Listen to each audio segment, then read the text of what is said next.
So today we are going to make a loop command, and as you know, this is part 6 of our music series. If you want a very advanced music bot with a lot of awesome features like playlist, autoplay, search, and much more, you can visit my Patreon shop. Before we move forward, I want to tell you about my Patreon page, which is a great place for all of you.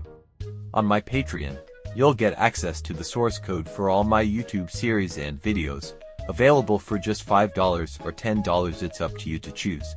Then we also have my shop page, where you'll find advanced bot and dashboard code that I've personally written, all at very affordable prices. So, make sure to check it out, and don't forget to join our growing Discord coding community. It's full of developers from various backgrounds, and it's a place where you can help each other solve errors, share packages, and access tons of resources. The link is in the description.